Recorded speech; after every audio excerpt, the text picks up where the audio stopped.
मैं डॉक्टर रमेश शुक्ला एक बार आपका फिर से स्वागत करता हूं आपके अपने online educational platform the Lucknow study station पर। ये क्लास हमारा संख्यात्मक योग्यता यानी मैथ का क्लास चल रहा है और इसमें हम प्रॉफिट लॉस डिस्काउंट चैप्टर पे बात कर रहे हैं। तो ये प्रॉफिट लॉस डिस्काउंट की जो सीरीज चल रही है उसमें 5वां वीडियो लेक्चर है जिसमें हम 2 से 3 छोटे छोटे कंसेप्ट पे बात करेंगे। बस आप ध्यान से देखिएगा और इस चीज़ पर खुद विश्लेषण करिएगा कि एग्जामिनेशन सेंटर में हम इसको कैसे करेंगे। पहला कंसेप्ट यहाँ पे लिखा हुआ है, m वस्तुओं का क्रय मूल्य n वस्तुओं के विक्रय मूल्य के बराबर है, लाभ या हानि प्रतिशत क्या है। यानी m वस्तुएं, ये वस्तुओं की संख्या है, m वस्तुएं जितने पैसे में खरीद के आती हैं n वस्तुओं को बेच करके उतने ही पैसे हमारे पास वापस लौट आते हैं। आप बताओ हमें लाभ होगा या हानि होगी। तो यहाँ पे 3 प्रश्न हमने दिए हैं, पहले तीनों को पढ़ देते हैं। यहाँ पे लिखा है 20 वस्तुओं का क्रय मूल्य यानी 20 वस्तुओं की जो कॉस्ट प्राइस है वो 16 वस्तुओं के सेल प्राइस के इक्वल है। आप बताएं कि लाभ होगा कि हानि होगी। अगर लाभ होगा तो कितने % का और अगर हानि होगी तो कितने % की। अगला सवाल है 15 पेनों का क्रय मूल्य 20 पेनों के विक्रय मूल्य के बराबर है, लाभ हानि प्रतिशत क्या है। और अगला सवाल है 58 संतरों का क्रय मूल्य 50 संतरों के विक्रय मूल्य के बराबर है, लाभ हानि प्रतिशत क्या होगा। तो सबसे पहली चीज आप यहाँ पे एक पॉइंट देखिएगा। बाय द वे अगर आपके फेवर में ऑप्शन होंगे तो हो सकता है देख करके टिक कर दे। मैं सबसे ईजी तरीका पहले बताता हूँ। देखिए यहाँ पे लिखा है कि 20 वस्तुओं का क्रय मूल्य 16 वस्तुओं के विक्रय मूल्य के बराबर है। तो यदि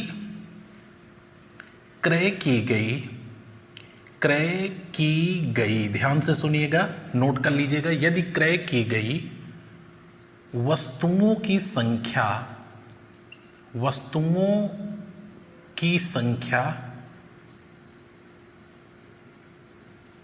विक्रय की गई वस्तुओं की संख्या से, विक्रय की गई वस्तुओं की संख्या से अधिक है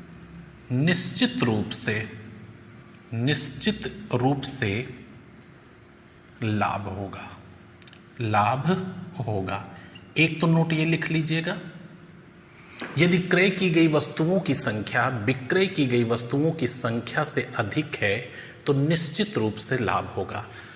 इस सवाल में 20 वस्तुओं की सीपी 16 के एसपी के बराबर है, यानी क्रय की गई वस्तुओं की संख्या विक्रय की गई वस्तुओं की संख्या से ज़्यादा है, निश्चित रूप से लाभ होगा। तो कम से कम ये आंसर और ये आंसर तो नहीं हो सकता है। यहाँ पे देखें, इसको छोड़ दे, यहाँ देखें 58 संतरों का क्रय मूल्य 50 के विक्रय मूल्य के बराबर है, यानी क्रय किए गए संतरे ज़्यादा हैं, विक्रय किए गए कम हैं। यहाँ पे निश्चित रूप से लाभ होगा, तो कम से कम ये आंसर तो नहीं हो सकता है। ठीक है, तो इतनी जानकारी से अगला इसमें देख लें, यदि क्रय की गई, ये दोनों लिखिएगा, क्रय की गई वस्तुओं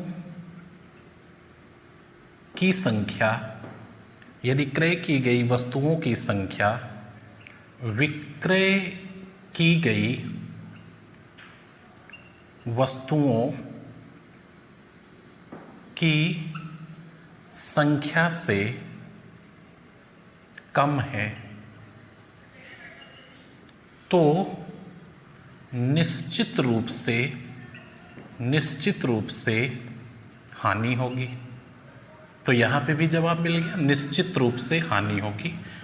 आपका इस मामले में क्या आंसर हो जाएगा, 15 पेनों का क्रय मूल्य 20 पेनों के विक्रय मूल्य के बराबर है, क्रय किए गए पेनों की संख्या विक्रय किए गए पेनों की संख्या से कम है, तो निश्चित रूप से यहाँ पे हानि होगी। तो कम से कम ऐसा आंसर नहीं हो सकता है। ठीक है, ये तो एक इंफॉर्मेशन थी, ये लिख लीजिएगा। इसके बाद आप देखिए दूसरा पॉइंट, कितने प्रतिशत का, ये तो संख्या देख करके पता चल गया कि लाभ होगा कि हानि होगी। अब सवाल ये उठता है कि कितने प्रतिशत का, तो बहुत ही इजी तरीका आपको बताते हैं।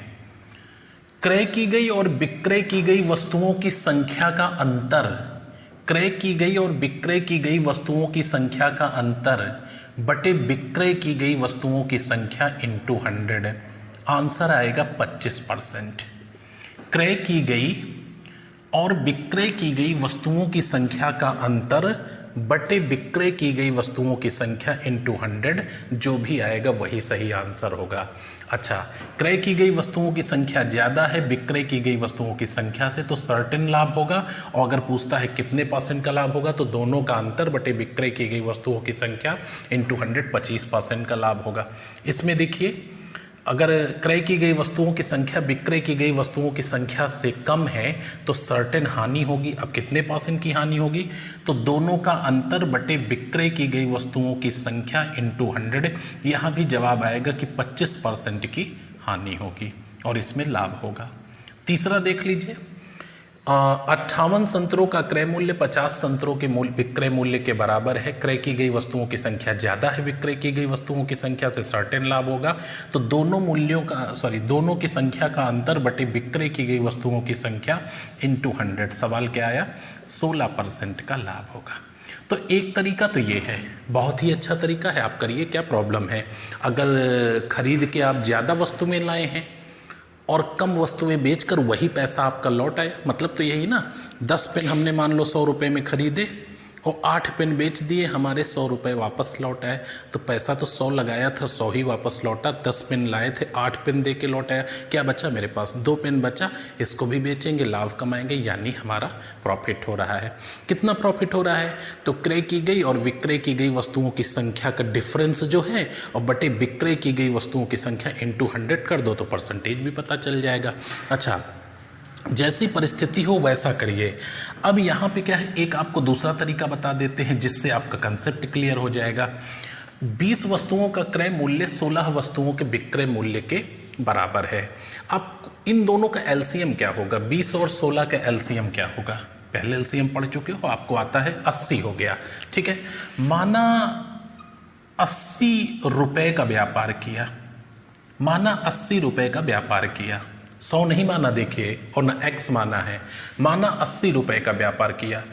80 रुपये की वो 20 वस्तुएं खरीद के लाया, तो 80 रुपये की 20 वस्तुएं खरीद करके लाया है, तो एक वस्तु की कॉस्ट क्या है, 4 रुपये। ये 4 रुपये एक वस्तु की सीपी है ना, यहाँ लिख लेते हैं एक वस्तु। तो एक वस्तु की कॉस्ट प्राइस 4 रुपये है। अब 80 रुपये में ही, यानी बराबर है 80 रुपये में ही वो 16 वस्तुएं बेच रहा है, तो एक वस्तु का एसपी क्या हो जाएगा, 16 पंचे 80, 5 रुपये एसपी हो गया। 4 रुपये का सामान 5 रुपये में बेचोगे तो कितना लाभ होगा, 1 रुपये। और लाभ हानि की गणना किस पे करते हो, क्रय मूल्य पर, इंटू 100 कितना लाभ होगा, 25% लाभ होगा। तो अगर कोई पूछता है कि कैसे हुआ, तब तो आप इस तरह से करिए, अदरवाइज कुछ नहीं करना। ये बड़ा है, इससे लाभ होगा। चलो, एक बात हो गई, दोनों का अंतर बटे विक्रय की गई वस्तुओं की संख्या इंटू 100, परसेंटेज निकल आएगा। अब का काम हो गया, एग्जाम में आपने आंसर टिक कर दिया, बस पर्याप्त है। आइए नेक्स्ट कंसेप्ट पे। ये आपके सामने नेक्स्ट कंसेप्ट लिखा हुआ है और बहुत ही अच्छा सा तरीका आपको बताते हैं कि इन सवालों को हम करेंगे कैसे। वैसे आप देख करके तुरंत बता सकते हैं कि लाभ होगा कि हानि होगी। यहाँ पे हमने 3 सवाल दिए हैं, चौथा, 5वां और छठा। इन दोनों में ऑप्शन नहीं बताए हैं और इसमें ऑप्शन दिए हुए हैं। तो ध्यान से देखिएगा क्या लिखा है, m रुपये में n वस्तुएं खरीद कर n रुपये में m वस्तुएं बेच दिया, लाभ हानि प्रतिशत बताएं। यानी जो इधर पैसा था वो उधर वस्तुओं की संख्या बन गया और जो इधर वस्तु की संख्या था उधर वो पेन बन गया। तो यहाँ पे आप देखिए वस्तु बन गई। अब इस क्वेश्चन को उठा के इस पे सेट करते हैं। 10 रुपये में 12 वस्तुएं खरीद कर 12 रुपये में 10 वस्तुएं बेच दिया, बताइए लाभ हुआ या हानि।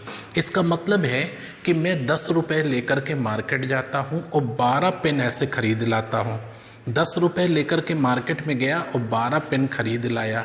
उसके बाद मैं 12 रुपये के 10 पेन बेच आता हूँ, तो क्या हुआ? 10 रुपये के 12 पेन लाया था, 12 रुपये के 10 पेन बेच आया। देखिए दो तरफ से फ़ायदा नहीं हो रहा है। 10 रुपये के 12 लाया था, 12 के 10 बेच के आया हूँ, तो 2 रुपये बच गए मेरे पास और 2 पेन बच गए, यानी 2 पेन का फ़ायदा हुआ, 2 रुपये का फ़ायदा हुआ। अगले वाले सवाल में क्या है कि 25 रुपये की 20 वस्तुएं खरीद कर 20 रुपये की 25 बेच आया। अच्छा, 25 रुपये देकर 20 पेन लाया था और जब 25 पेन दिया तो 20 रुपये लौटे, यानी 5 पेन अपने घर से दिया और 5 रुपये भी हमारे वापस नहीं लौटे। तो यहाँ हानि हो गई। इस वाले में आपका लाभ होगा और इसमें भी लाभ होगा।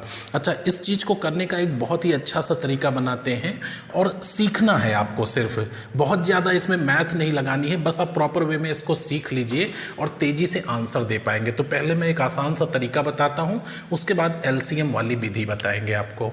यहाँ पे देखिए 10 रुपये में 12 खरीद कर और 12 रुपये की 10 आपने बेच दिया। ऐसे ही लिखिएगा इसको, 10 रुपये में 12 खरीद कर 12 रुपये में 10 बेच दिया। आप राइट से गुणा करके लेफ्ट में लिख लीजिए। देखिए 12 बार हम 144 और लेफ्ट से गुणा करके राइट में लिख लीजिए, माइनस का निशान बना दीजिए और जो लेफ्ट से गुणा करके राइट में लिखेंगे वही नीचे हो जाएगा और इनटू 100। फिर से देखिए कैसे करेंगे, सीख लीजिए, बाकी कोई तरीका नहीं। राइट से गुणा करके लेफ्ट में लिखे 12 बार हम 144, लेफ्ट से गुणा करके राइट में लिखे, लेफ्ट वाला नीचे इनटू 100। अब यहाँ पे नज़र डालिए, यदि ये मान धनात्मक तो सर्टेन लाभ होगा, यदि ये मान ऋणात्मक तो सर्टेन हानि होगी। मतलब इधर वाली संख्या बड़ी और इधर वाली छोटी तो आपको लाभ होगा, और मान लो इधर वाली छोटी हो जाए इधर वाली बड़ी हो जाए तो हानि होगी। तो इन दोनों का अंतर हो गया 44 और नीचे 100 था और इनटू में 100 था, 100 कट गया, कितना लाभ होगा? 44%। राइट से गुणा करके लेफ्ट में, लेफ्ट से गुणा करके राइट में, लेफ्ट वाला सदैव नीचे होगा इनटू 100।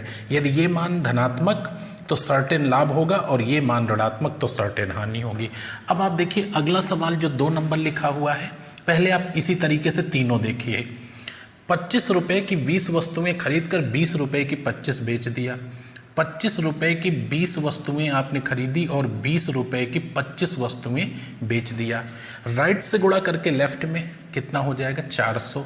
लेफ्ट से गुणा करके राइट में कितना? 625 और लेफ्ट वाला हमेशा नीचे, मतलब जो यहाँ होगा वो नीचे इनटू 100। अभी देखिए क्या होगा? हानि होगी, क्योंकि ये मान क्या हुआ? ऋणात्मक हो गया। कितना हो गया? -225 और बटे 625 और गुणे 100 हो गया। 25 से काट दीजिए, ये कितना हो जाएगा? 25 हो जाएगा और ये 4 हो जाएगा और 25 नवैया 225 9 चौक 36, -36 का मतलब क्या हुआ? 36% हानि होगी। बहुत अच्छा तरीका है, कुछ नहीं करना है। कभी भी आपके सामने क्वेश्चन आए, देखे 25 रुपये में 20 वस्तुएं खरीद कर 20 रुपये में 25 बेच दिया। राइट से गुणा करके क्रॉस लेफ्ट में, लेफ्ट से गुणा करके राइट में, लेफ्ट वाला हमेशा नीचे होगा इनटू 100। यदि ये मान धनात्मक आया तो सर्टेन लाभ होगा और यदि ये मान ऋणात्मक आया तो सर्टेन हानि होगी। तो यहाँ पे क्या हो जाएगा? आपको 36% की हानि हो जाएगी। अगला सवाल इसी विधि से देखिए आप। 20 रुपये की 21 टॉफ़ी खरीद कर 21 रुपये की 20 बेच दिया। देखिए 20 रुपये की 21 टॉफ़ी खरीदी, 21 रुपये की 20 टॉफ़ी बेच दिया। राइट से गुणा करके लेफ्ट में तो 21 गुणे 21 441 और लेफ्ट वाला राइट में लिखेंगे 400 और लेफ्ट वाला हमेशा नीचे होता है इनटू 100। ये मान धनात्मक है, सर्टेन लाभ होगा, 41 है, बटा 400 और गुणे 100। 0 0 यहाँ पे कैंसिल हो गया, 4 एकम 4 हो गया, 0 उतार दिया, 4 दूनी 8 और 4 पंचे 20, 10.25% का लाभ होगा। आप देखिए कितने इजी वे में आंसर कर पा रहे हैं। आपका ये आंसर सही है। तो 2 में मैंने ऑप्शन नहीं दिया था, यहाँ ऑप्शन दे दिया। अच्छा, अब आपको एक एलसीएम मेथड बताते हैं।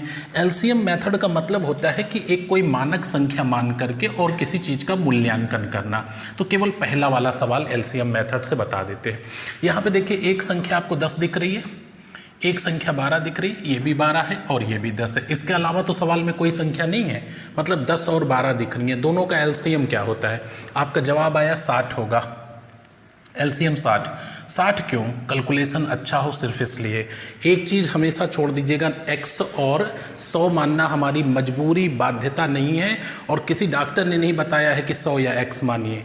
आप ऐसी फ्लेक्सिबल डिजिट मान के चलिए जो आपके कैलकुलेशन को ईजी कर दे। तो 60 हमने मान लिया।